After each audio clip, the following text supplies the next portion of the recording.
아멘. 이 시간 예배 자리로 나오신 우리 성도님들 주 안에서 사랑하고 축복합니다.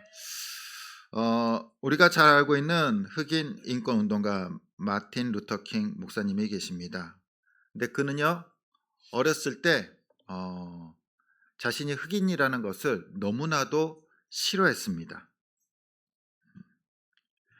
왜냐하면 흑인이라는 사실 때문에 미움을 당해야 됐고요, 또 인생의 많은 기회들을 박탈당했습니다. 자신의 출생을 거부하고 인생을 부정했습니다. 그러다가 그는 예수님을 만나게 됩니다. 인격적인 예수님을 만나게 됩니다. 그러면서 그는 변화된 삶을 살아가게 됩니다. 하나님이 자기 출생을 혐오하는 자신을 만나고 치유해 주시는 것을 경험합니다. 그리고 하나님이 자신을 흑인으로 불러주신 거에 대해서 무언가 하나님의 뜻이 있음을 발견하게 됩니다. 이후 그는 목회자의 길을 가게 됐고요, 흑인 인권 운동에 참여하게 됩니다. 자신의 흑인으로 태어났던 것을 그렇게 원망하고 심지어는 혐오했던 사람이 예수 그리스도를 만나고 나서 자랑스러워하고 또한 그의 인생을 흑인 인권 운동에 바치게 됩니다. 피부는 하나님께서 주신 것이고 또한 그의 인생도 하나님께서 주신 인생이라는 것을 깨닫고 그는 자신의 인생을 연약한 자들과 흑인들의 인권을 위해서 희생하게 됩니다. 예수님을 만나고 새로운 자아로 새로운 인생을 살아갔음을 우리는 알 수 있습니다. 우리는 삶의 어려움과 고난 속에서 닥치게 되면요, 하나님 앞에 기도합니다. 이 어려움을 이기게 해달라고, 고난을 극복하게 해달라고. 우리는 항상 문제만을 바라봅니다. 그리고 그 문제 해결을 위해서 기도합니다. 가정의 문제, 직장의 문제, 자녀의 문제, 여러 문제들을 해결해 달라고 하나님 앞에 기도합니다. 그러나 하나님께서는요, 우리의 자아를 바꾸시고요, 오히려 그 문제를 뛰어넘도록 하십니다. 그것이 하나님의 방법입니다. 우리가 예수님 믿고 우리의 삶이, 우리의 환경이 바뀌어졌나요? 바뀌어진 것은 거의 없어요. 우리 부모도 안 바뀌고요, 자녀들도 안 바뀝니다. 우리 직장도 바뀌지 않아요. 그러나 바뀌는 것이 있습니다. 예수님 믿고 바뀌는 것은 바로 우리 자신이에요. 우리 자신들. 그리고 우리가 변화될 때 더 이상 그 문제를 문제로 받아들이지 않고 또한 뛰어넘고 또한 이기게 될 줄 믿습니다. 오늘 우리가 읽은 이 베드로전서 말씀은요, 베드로 사도, 예수님의 수제자였던 그 베드로 사도가 초대교회 성도들에게 보내는 편지의 글입니다. 그들도 고난과 역경 속에 부딪히고 있었어요. 베드로 전서가 기록될 당시 이제 그 로마의 박해가 시작할 때쯤입니다.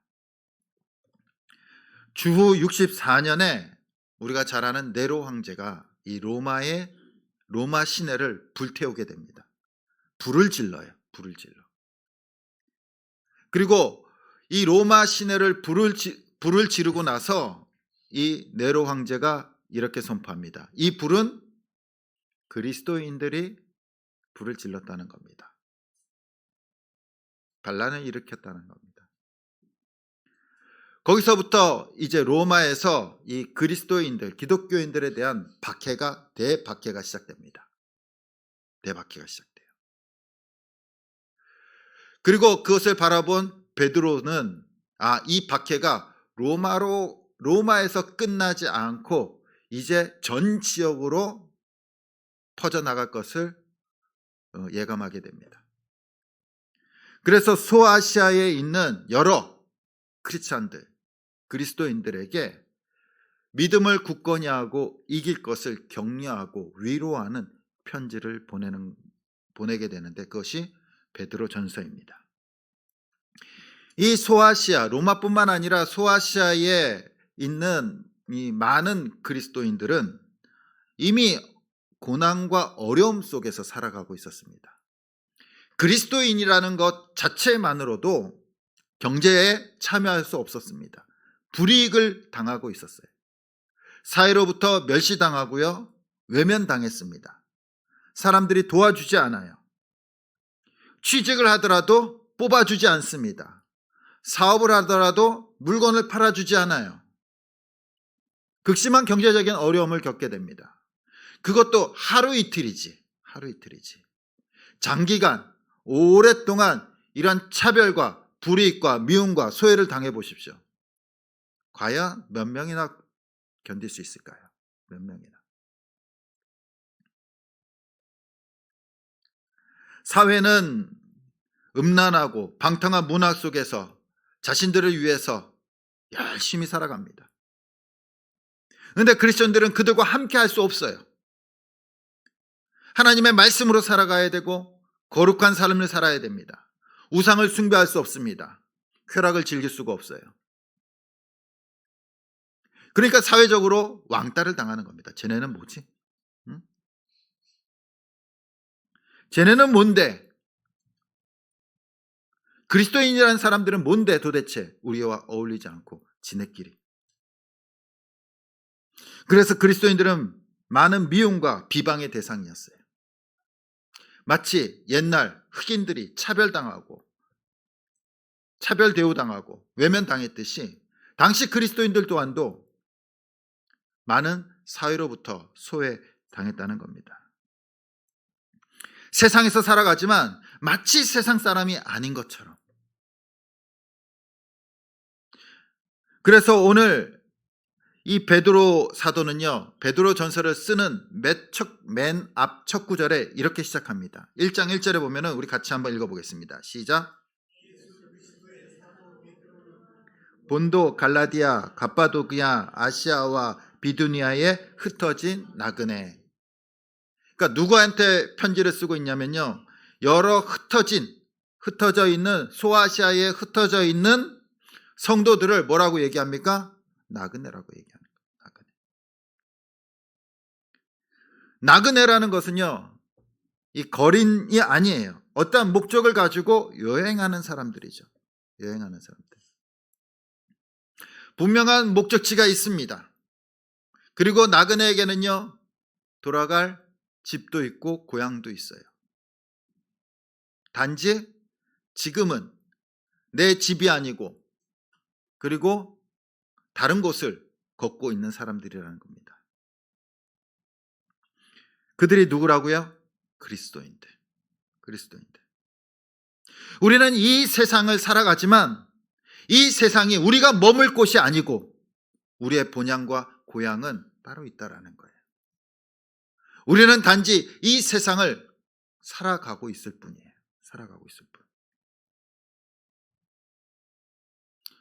세상 사람들과 똑같이 이 길을 걷고 있지만 우리의 종착역은 하나님의 나라라고 말씀하고 있습니다. 이것이 오늘날 우리의 모습 아닙니까?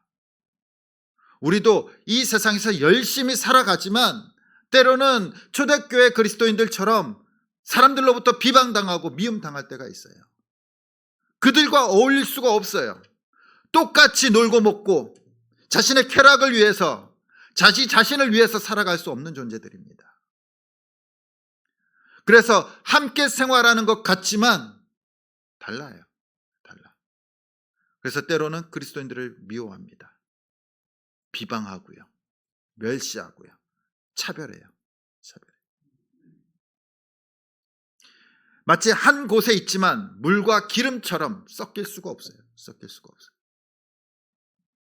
잘 어울리지도 못합니다. 이 세상에서 살아가지만 이 세상 사람이 아닌 것처럼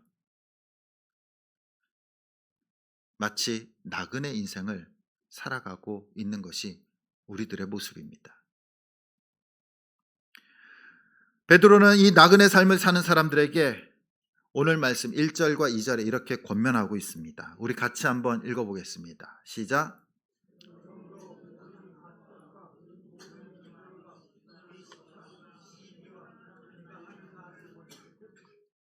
2절 말씀입니다. 갓난 아기들 같이 순전하고 신령한 젖을 사모하라. 이는 그로 말미암아 너희로 구원에 이르도록 자라게 하려 함이라. 아멘. 베드로는요, 나그네 인생을 살아가는 그리스도인들에게 버려야 될 것과 사모해야 될 것을 말씀하고 있어요. 무엇을 버려야 됩니까? 1절에 모든 악독과 모든 기만과 외식과 시기와 모든 비방하는 말을 버리고. 이 버리라는 것을 보면요, 이 말과 관련돼 있어요. 악독한 말, 그리고 외식하는 것, 또한 시기하는 말, 비방하는 말. 바로 입술이 돼야 된다라는 거예요. 말이 변화해야 된다.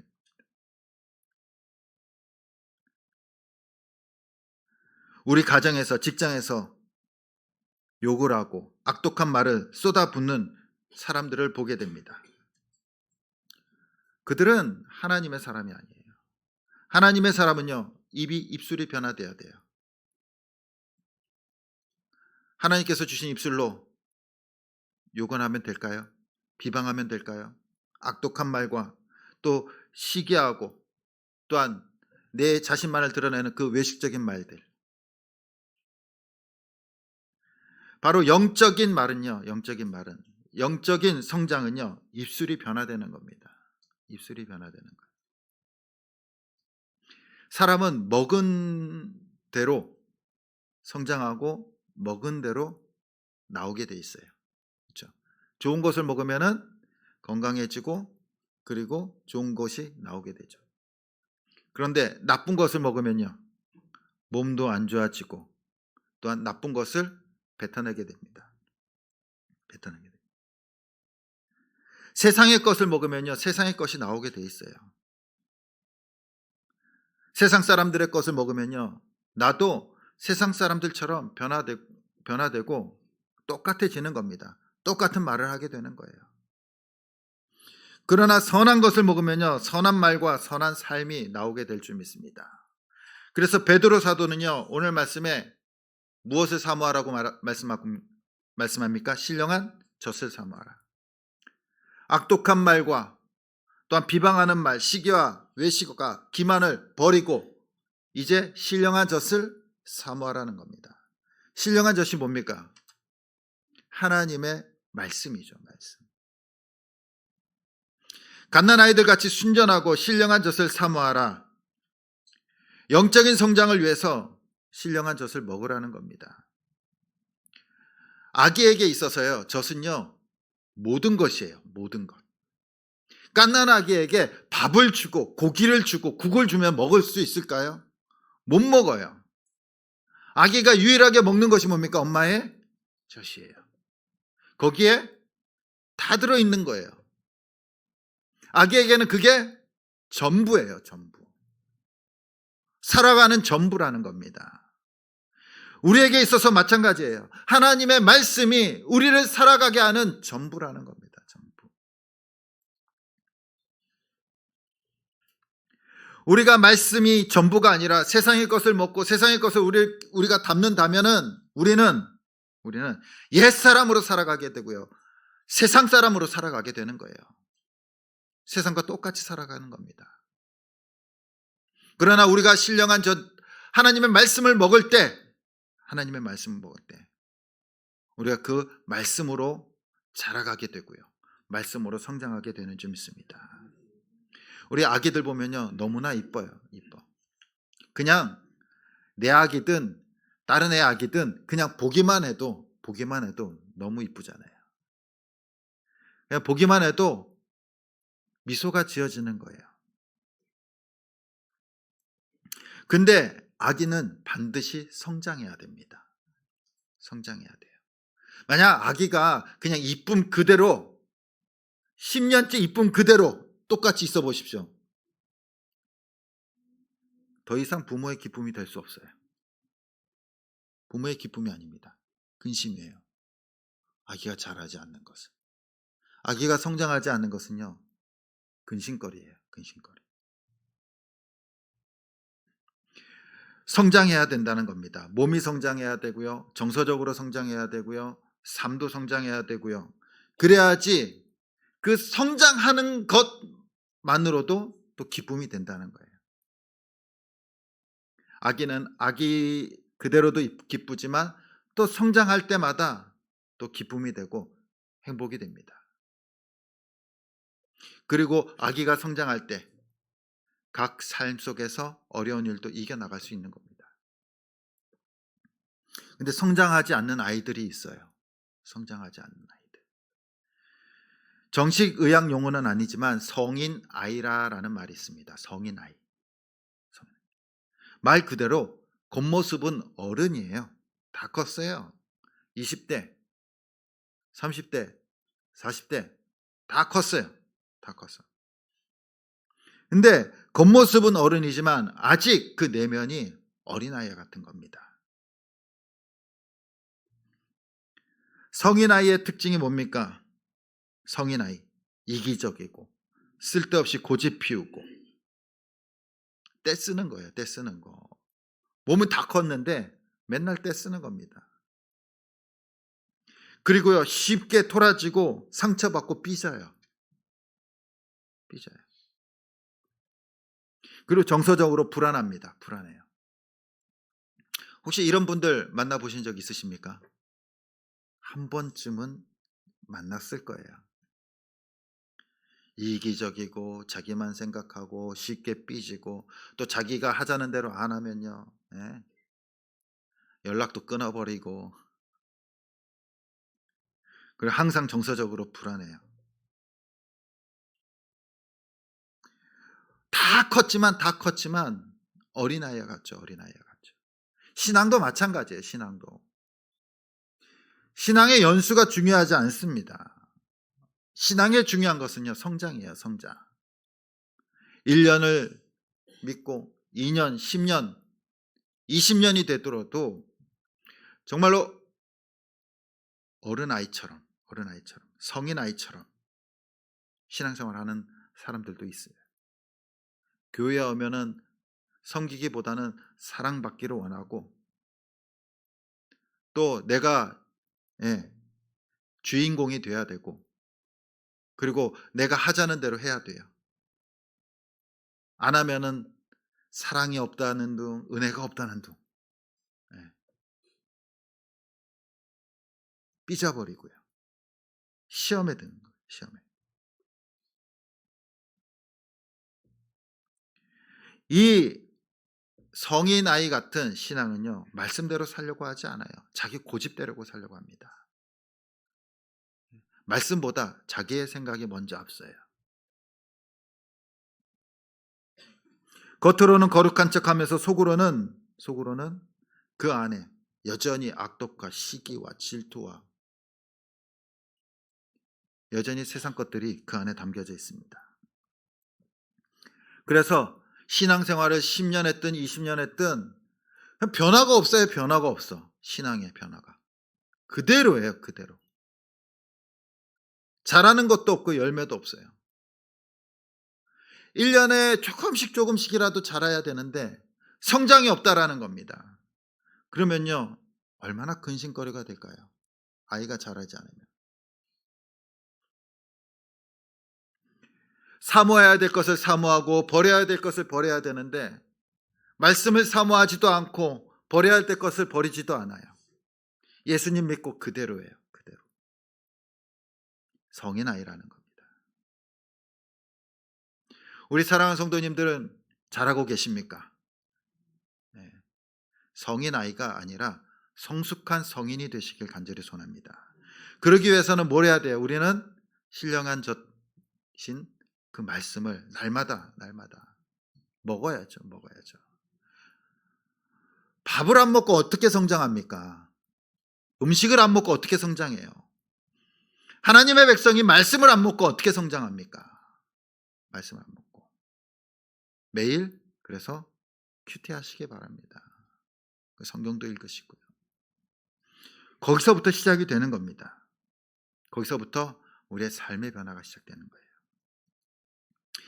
베드로 사도는 이제 그리스도를 통해서 구원받고 말씀을 먹고 성장하는 그러한 그리스도인들, 흩어진 고난 가운데, 박해 가운데 있는 그리스도인들에게 너희들이 어떠한 존재인지를 말씀하고 있습니다. 우리 9절 10절 말씀 우리 같이 한번 읽어보겠습니다. 시작.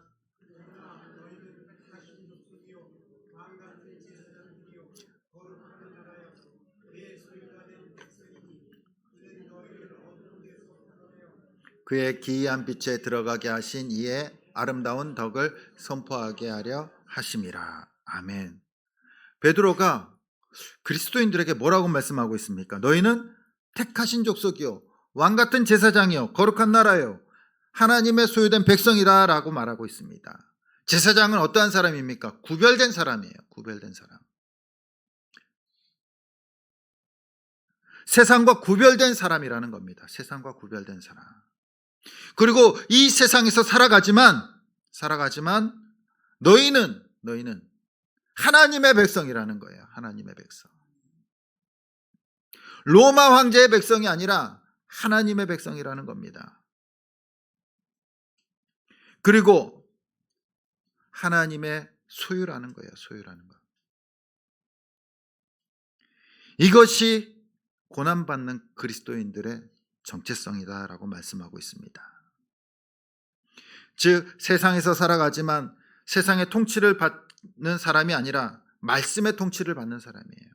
말씀으로 살아가는 사람들, 거룩한 사람들이라는 겁니다. 우리 사랑하는 성도님들은 왕같은 제사장으로 살고 계십니까? 1994년에 한 영화를 봤습니다. 전 세계적으로 흥행한 애니메이션이에요. 라이언 킹. 보신 적 있으십니까?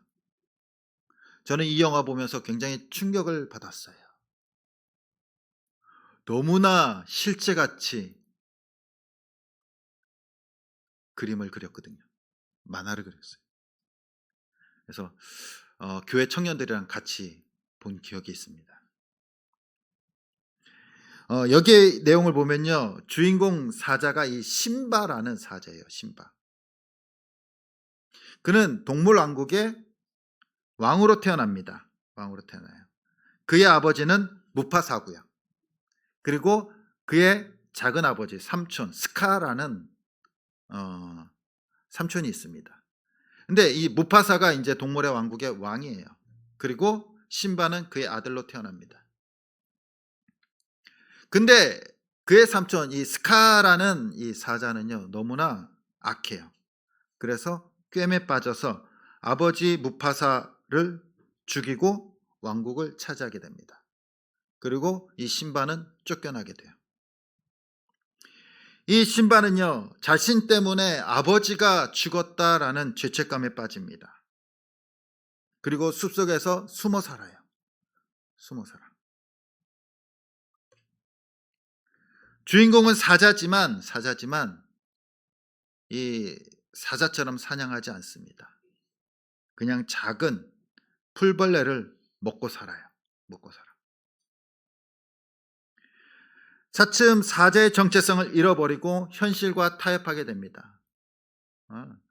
숲속에서 몰래 숨어서 그냥 풀벌레나 먹고 이렇게 사는 게 너무나 편해요. 편해. 싸울 일도 없고 그냥 놀기만 하고 즐겁거든요. 문제도 없고. 근데 친구들이 이 신바를 보면서 가끔 이렇게 얘기합니다. 넌 사자야. 넌 사자라고. 근데 사자가 맨날 풀 뜯어먹고 있는 거예요. 풀벌레 먹고 있는 거예요. 계속해서 얘기합니다. 네가 있을 곳은 이곳이 아니라 동물의 왕국이야.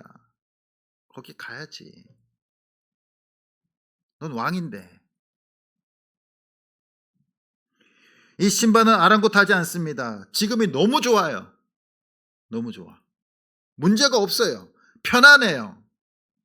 현실과 타협하면서 즐거워요. 즐거워. 왕보다 지금이 더 좋아요. 남 부러울 게 없어요. 그러다 어느 날 이 신바가요, 이 우물 속에 있는 자신의 얼굴을 보게 됩니다. 보게 돼요. 근데 다 성장했어요. 이제 어른 사자죠. 근데 그 우물 속에 비친 자신의 얼굴을 보면서 누가 떠올랐냐면요, 아버지 무파사가 떠오른 거예요. 왜 그렇습니까? 자기의 모습이 돌아가신 아버지의 모습과 똑같아요. 똑같아. 아버지가 죽은 모습, 그리고 어렸을 때 그 아버지의 모습이 지금 나의 모습이에요. 마음속에 아버지를 떠올리게 되고요. 그리고 추억에 잠깁니다. 그리고 그 죽은 아버지의 말을 떠올리게 돼요. 그 아버지가 했던 말 중에 이런 말이 있습니다. Remember who you are. 이건 뭐냐면요, 기억하라, 네가 누구인지를. 기억하라, 네가 누구이냐. 네가 왕인 것을 기억하라는 거예요. 기억하라는 거예요. 이 신바는 이윽고 자기의 정체성을 깨닫게 됩니다. 그리고 이제 동물의 왕국으로 돌아가요. 그리고 자신의 아버지를 죽였던 그 스카 삼촌과 싸우게 되고요. 그리고 이기고 그 왕국을 다시 되찾게 됩니다. 이 신바가 싸울 수 있었던 이유는 뭡니까? 자신의 정체성을 찾은 거예요. 찾은 거예요. 마찬가지로 주님은 우리 변화된 우리의 정체성이 무엇이며, 또한 우리가 있어야 할 자리가 어디며, 또 어떻게 살아가야 되는지 알려주고 있습니다. 고난과 박해 속에서 성도들이 어떠한 존재인지를 오늘 말씀을 통해서 알려주고 있어요. 투쟁해라, 싸워라, 무찔러라가 아니에요. 네가 누구인지를 기억하라는 거예요. 네가 누구인지를. 세상을 이기는 힘은요, 우리가 누구인가를 깨닫는 순간 시작되는 겁니다. 우리가 누구인가. 사자는 풀을 뜯어먹지 않아요. 그렇죠? 그리스도인들은 세상의 것을 먹는 자들이 아닙니다. 그리스도인들은 세상의 풀을 뜯어먹지 않아요. 그리스도인들은 하나님께서 주신 말씀을 먹고 살아가는 사람들입니다. 하나님께서 주신 능력으로 살아가는 사람들입니다. 그것이 우리의 힘이고 능력이에요. 그것이. 새해를 시작하면서 우리 성도님들 많은 것들을 계획하셨을 겁니다. 올해는 내년과 작년과 좀 다르게, 더 열심히, 더 보람되게 최선을 다해서 부지런히 살고자 합니다. 아침부터 저녁까지 정신없이 살려고 합니다. 그러나 우리가 그 바쁜 삶 속에서 꼭 기억해야 될 것이 있습니다. 우리가 누구인가 하는 겁니다. 우리가 누구인가. 오늘 베드로 사도는 우리를 뭐라고 말하고 있습니까? 너희는 하나님의 택하신 족속이요, 거룩한 나라요, 왕같은 제사장이요, 그의 소유가 된 백성이다 라고 말하고 있는 겁니다. 세상에서 살아가지만 세상 사람이 아니라는 거예요. 우리가 먹을 것은 하나님의 말씀이고, 그리고 거룩함으로 살아가는 자들입니다. 그리고 더 나아가 하나님의 영광과 덕을 세우기 위해서 살아가는 존재들입니다. 그 정체성이 우리를 이끌고 삶을 이끌고 고난을 이기게 하는 줄 믿습니다. 오늘 말씀에 사도 베드로는요, 박해를 당하고 있고 경제적으로 사회적으로 외면당하고 소외당하고 고난을 당하고 있는 그 성도들에게 말씀하고 있습니다. 뭐라고 합니까? 싸우라, 투쟁하라, 쟁취하라, 세상 사람들에게 똑같이 대하라? 아니에요. 너희가 누구인지를 기억하라는 겁니다. 너희가 누구인지를.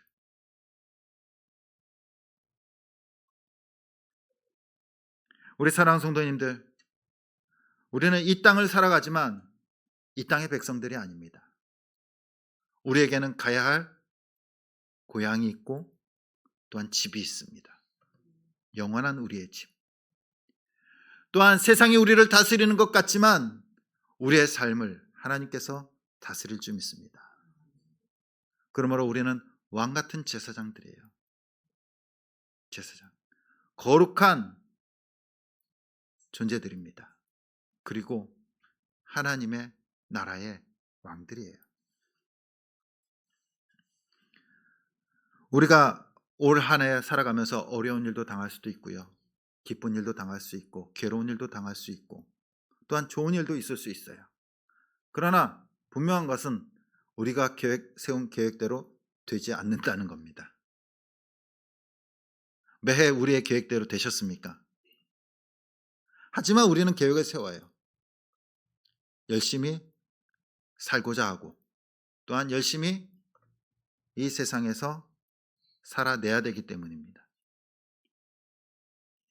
그러나 분명한 것은 그 모든 상황 속에서 우리는 항상 기억해야 됩니다. 우리가 누구인지를. 우리가 하나님의 백성인 것을. 그리고 왕같은 제사장인 것을. 그리고 우리의 주인이 하나님 되심을 꼭 기억하시길 바랍니다. 우리가 누구인지 기억할 때 그 모든 상황 속에서 우리는 이기게 될 줄 믿습니다. 세상을 변화시키고 상황이 바뀌는 것이 아니라 우리가 세상을 뛰어넘어 그리고 세상을 다스리는 저와 여러분들이 될 수 있기를 간절히 주님의 이름으로 축원드립니다. 이 시간 우리 함께